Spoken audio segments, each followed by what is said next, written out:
किसी महापुरुष ने कहा है कि सक्सेस के पीछे मत भागो, एक्सीलेंस का पीछा करो। सक्सेस जख मार के तुम्हारे पीछे आएगी। 3 इडियट्स का ये डायलॉग हमने सुना तो है, लेकिन ये डायलॉग राजकुमार राव की स्टोरी पे एकदम फिट बैठता है। तो मैं आपको सिर्फ राजकुमार राव की लाइफ स्टोरी सुनाने नहीं आया हूँ, मैं आपको उनकी लाइफ स्टोरी पे से एक ऐसी आदत बताने वाला हूँ जो आपको अपनी लाइफ में अप्लाई करनी चाहिए और अपनी लाइफ को 1% ही सही लेकिन बेटर बनाना चाहिए। तो दोस्तों, राजकुमार राव जी का जन्म 31 अगस्त 1984 में गुरुग्राम में रहने वाली एक जॉइंट फैमिली में हुआ था। उनके पिता सत्य प्रकाश जी हरियाणा के रेवेन्यू डिपार्टमेंट में एक ऑफिसर थे और उनकी माता श्री एक हाउसवाइफ थी। आप में से बहुत कम लोग ये बात जानते होंगे कि राजकुमार राव का रियल नेम राजकुमार यादव है। बॉलीवुड में आने के बाद से उन्होंने अपना नाम राजकुमार राव कर लिया था। राजकुमार राव ने अपने कई इंटरव्यूज में बताया है कि जब मैं छोटा था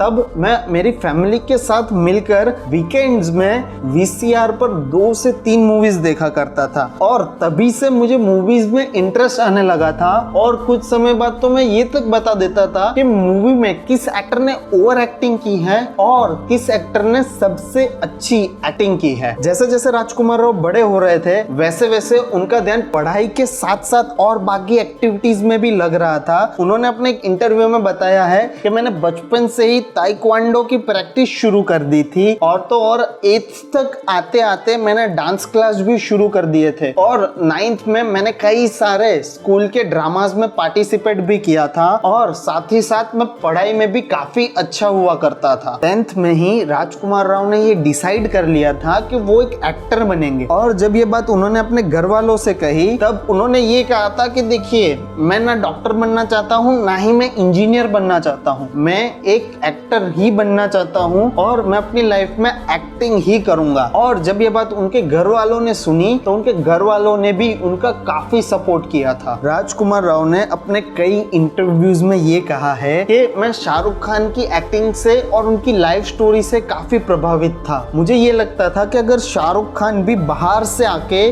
बॉलीवुड जैसी इंडस्ट्री में अपना नाम कर सकते हैं तो मैं भी कर सकता हूँ और मुझे भी उनकी तरह अपना बहुत बड़ा नाम करना है। उन्होंने श्री आत्माराम सनातन धर्म कॉलेज से अपना आर्ट्स में ग्रेजुएशन पूरा किया है और कॉलेज के साथ साथ ही अपनी एक्टिंग को इम्प्रूव करने के लिए वो श्री राम और क्षितिज जैसे कई बड़े बड़े थिएटर्स में काम भी किया करते थे। राजकुमार राव ने अपनी ग्रेजुएशन खत्म होने के बाद एक्टिंग स्किल्स को इम्प्रूव करने के लिए film and television institute of India Pune में जाने का फैसला किया और यहाँ पे उनका सिलेक्शन भी हो गया। मैं आपको बता दूं कि film and television institute of India में सिलेक्शन होना कोई आम बात नहीं है। इंडस्ट्री के कई लेजेंडरी एक्टर्स जैसे कि नसरुद्दीन शाह, ओम पुरी, स्मिता पाटिल ने यहाँ पे अपनी एक्टिंग स्किल्स को निखारा है और अपना नाम पूरी दुनिया में मशहूर किया है। और film and television institute of India में अपनी एक्टिंग स्किल्स को इम्प्रूव करने के बाद वो मुंबई आ गए काम ढूंढने के लिए। और मैं आपको बता दूं, यहाँ पे उनका रियल स्ट्रगल शुरू होता है। वो एक से लेके दूसरे कास्टिंग डायरेक्टर तक जाते हैं लेकिन कहीं पे भी उन्हें सिलेक्ट नहीं किया जाता था। एक इंटरव्यू में उन्होंने कहा कि मैंने 100 से ज्यादा इंटरव्यूज दिए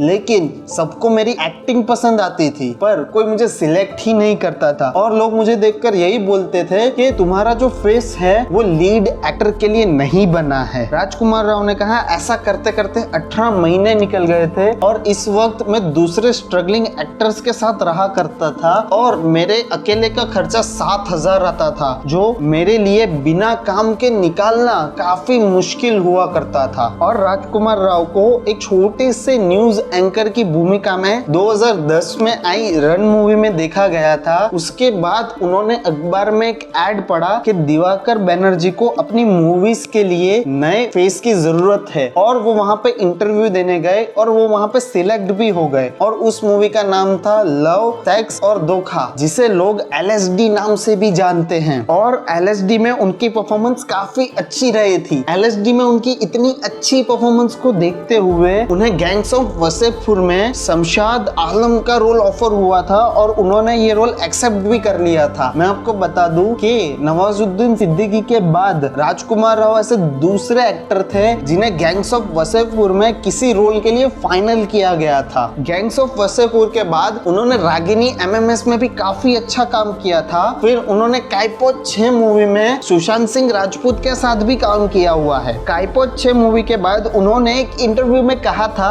कि इस मूवी में मुझे पता है कि सारी लाइमलाइट सुशांत सिंह राजपूत ही ले जाने वाले हैं, लेकिन मैं इस बात से बहुत खुश था क्योंकि उनकी टीवी सीरियल काफी हिट थी और इसी वजह से लोग मेरी मूवी भी देखने आने वाले थे और राजकुमार को भी लोग नोटिस करने वाले थे। और मैं आपको बता दूं, इस वक्त तक राजकुमार राव भाड़े के घर में रहा करते थे और अब भी अपनी मूवीज का प्रमोशन करने वो टैक्सी या ऑटो में आया करते थे। राजकुमार राव की करियर की सबसे बड़ी मूवी है स्त्री, जिसमें भी उन्होंने काफी अच्छा परफॉर्मेंस किया हुआ है और स्त्री ने वर्ल्ड वाइड 350 करोड़ रुपए कमाए हैं। और जिस रोल के लिए उन्होंने एक्टिंग की थी वो रोल पहले आयुष्मान खुराना को ऑफर हुआ था। 2016 में जब वो न्यूटन मूवी का शूटिंग कर रहे थे तब उनकी माताजी का देहांत हो गया और जो उनके साथी क्रू थे उनको लगा कि अब राजकुमार 2-3 हफ्तों तक शूटिंग पर नहीं आएंगे, लेकिन सबको चौंकाते हुए राजकुमार राव दूसरे ही दिन शूटिंग पर आ गए थे। ऐसा ही कुछ क्रिकेट में सचिन तेंदुलकर और विराट कोहली के साथ हुआ था, इसीलिए मैंने उन्हें थंबनेल में सचिन ऑफ बॉलीवुड भी कहा है। और मैं आपको बता दूं, उन्होंने कई इंटरव्यू में कहा भी है कि न्यूटन मूवी के वक्त अकेले में मैं कई बार पंकज त्रिपाठी के सामने रो भी देता था। ऐसी ही परिस्थिति 2019 में मेड इन चाइना की शूटिंग करते वक्त आई, जब उनके पिताजी बहुत बीमार पड़े और उनका देहांत हो गया। तब मेड इन चाइना की शूटिंग पूरी करने के लिए दूसरे ही दिन राजकुमार राव आ गए थे और उन्होंने एक इंटरव्यू में अपने पिताजी को याद करते हुए ये तक कहा कि मेरे पिताजी से ही मैंने हॉनेस्टी सीखी थी। उन्होंने ही मुझे सिखाया था कि बेटा जो भी करना पूरी हॉनेस्टी से करना, वरना मत करना। और उन्होंने ये भी कहा कि एज ए गवर्नमेंट एम्प्लॉय मेरे पिताजी चाहते तो अलग से बहुत सारे पैसे कमा सकते थे, लेकिन उन्होंने अपनी हॉनेस्टी को ही चुनना सही समझा था। राजकुमार राव ने एज ए एक्टर काफी और भी मूवीज की हैं, जैसे कि Shahid, queen, city lights, Dolly की डॉली, हमारी अधूरी कहानी, ट्रैप्ड, राबता, बहन होगी तेरी, बरेली की बर्फी, शादी में जरूर आना, शिमला मिर्ची, लूडो, छलांग, रूही, हम दो हमारे दो, बधाई दो और हिट द फर्स्ट केस। उनको काफी सारे अवार्ड्स भी मिले हुए हैं, जैसे कि national film award for best actor, film fair award for best supporting actor, film fair critic award for best actor, जैसे कई सारे अवार्ड उनको अपनी एक्टिंग परफॉर्मेंस के लिए मिले हुए हैं। अगर मैं बात करूं कि हम राजकुमार राव की लाइफ पे से क्या सीख सकते हैं, तो वो है परफेक्शन की भूख होना। उनको अपनी एक्टिंग एकदम परफेक्शन से देना पसंद है। इसके एग्जाम्पल मैंने आपको आगे भी दिए कि जब 2016 और 2019 में उनके मदर और फादर का देहांत हो गया था, फिर भी वो नेक्स्ट डे शूटिंग पर एक्टिंग करने के लिए पहुंच गए थे। दोस्तों, ये आसान बात नहीं होती। मैं आपको उनकी परफेक्शन के और एग्जांपल दूं तो फिल्म ट्रैप्ड के लिए उन्होंने अपना 7 kg वेट लूज किया था और उन्होंने पूरे दिन में सिर्फ एक गाजर खाना शुरू कर दिया था।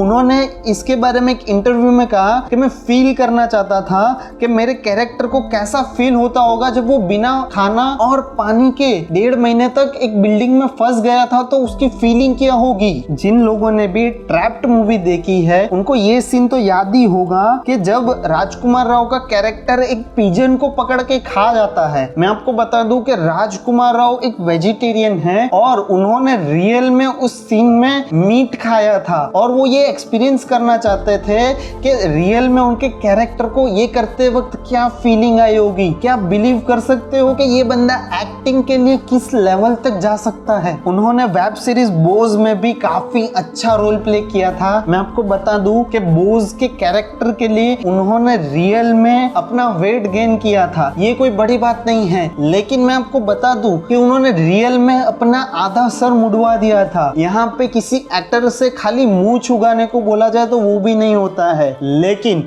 उन्होंने अपना आधा सर रियल में मुड़वा दिया था। वो बॉस को फील करना चाहते थे। क्या आप इमेजिन कर सकते हो कि अपना आधा सिर मुड़वाना क्या होता है। फिल्म उमरता में उन्होंने उमर शहीद का कैरेक्टर प्ले किया था और कई इंटरव्यूज में उन्होंने कहा कि साला ये कैरेक्टर मुझे समझ ही नहीं आ रहा था यार, ये कैरेक्टर में इतना हेट था और ये इतना नेगेटिव कैरेक्टर था कि मैं इसको समझ ही नहीं पा रहा था। फिर उन्होंने डिस्टर्बिंग वीडियोस और डॉक्यूमेंट्रीज देखना शुरू किया, तब जाके कई महीनों में इन्होंने इस कैरेक्टर को मास्टर कर लिया था। फिर ये मूवी की शूटिंग खत्म हुई, तब उन्होंने एक इंटरव्यू में कहा कि मैं इस पर्सनालिटी को इतना हद तक मास्टर कर चुका था और इस पर्सनालिटी को इतना हद तक कैरी करने लगा था कि एक दिन मॉर्निंग में जब मैंने पेरिस पे कुछ आतंकवादियों के हमले की न्यूज देखी, तब मेरे मुंह से निकला well done boy. Television at 5:30 in the morning for my like accent thing BBC, and just then I think Paris attacks happened. Breaking news was going on CNN, and the first thought that crossed my mind was well done. I'm not kidding. राजकुमार राव की perfection के काफी सारे और examples भी मैं आपको दे सकता हूँ। शायद मैं उनकी परफेक्शन की काफी सारे किस्से भी आपको बता सकता हूँ, लेकिन हमें बस उनसे यही सीखना चाहिए कि हमें उन्हीं की तरह अपने काम में परफेक्ट होना है और हो सके उतना बेस्ट देना है। आशा करता हूँ आपको मेरी ये वीडियो अच्छी लगी होगी।